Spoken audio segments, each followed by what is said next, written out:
purpose of measuring culture is certainly not creating a fancy report for the board or the investors. That culture is not just an HR exercise. It is actually leadership responsibility. That no standard culture survey can capture the complexities of organization culture.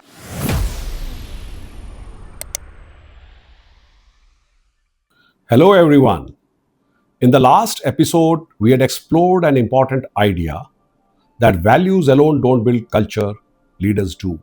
After that episode, a friend of mine, who's also a CEO, asked me that Rajnish, we all keep saying that culture is very important, but how do we actually measure it?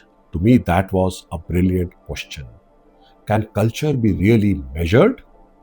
Or perhaps we end up measuring the wrong things when we endeavor to measure culture.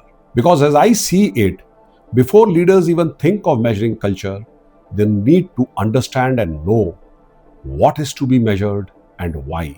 This is what we are going to explore in this episode of Arena with Rajnish. To begin with, when we say that we want to measure culture, the first and most obvious thoughts that come to the mind is, let's conduct a culture survey, let's build a culture scorecard. But let's pause and reflect. Why do we need to measure culture? The purpose of measuring culture is certainly not creating a fancy report for the board or the investors. The purpose of measuring culture is to understand what role the culture of our organization is playing in either helping or hindering the business goals that the organization has set. The customer complaints in your organization are increasing, projects are getting delayed, teams are working in silos. The question here is not how is our culture. The question here is that how is our culture impacting the business outcomes? Is it enabling them? Is it preventing them? Or is it largely inconsequential?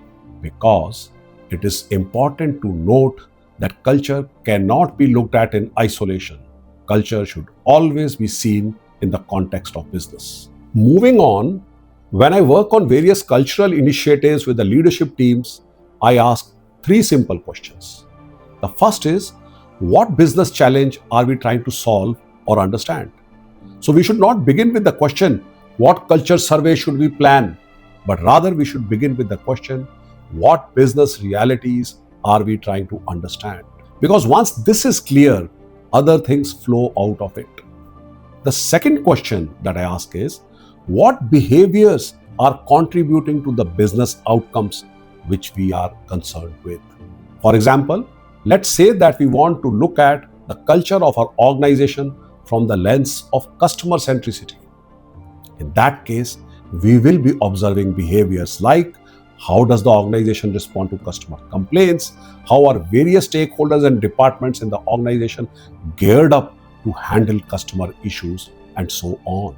Please note that at this stage, we are still not measuring culture.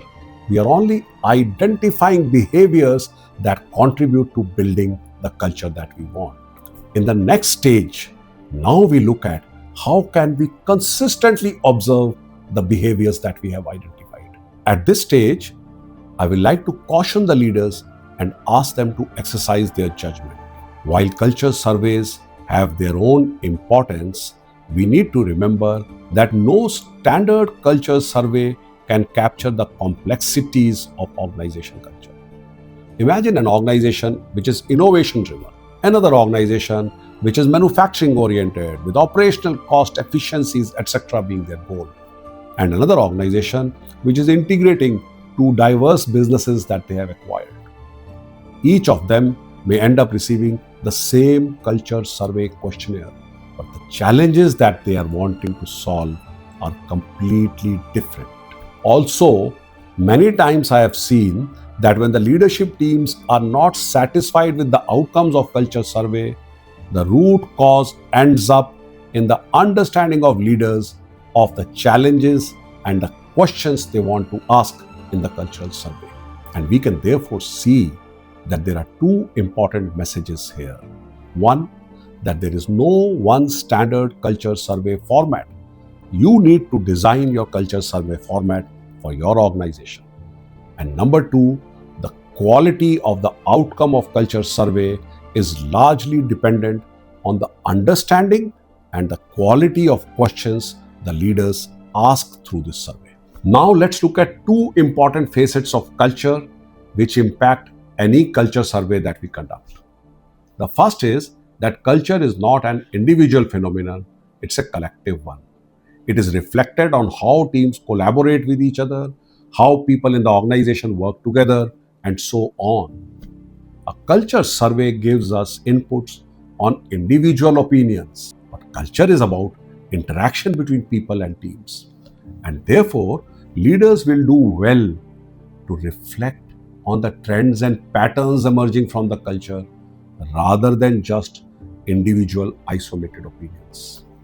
And that is one reason why I encourage leaders to complement the culture survey with observations, with focus group discussions, with leadership interactions, and more importantly, by visiting the shop floor and the front lines. Sometimes a morning spent in observing how people interact with each other gives us much better insight about culture than any questionnaire can.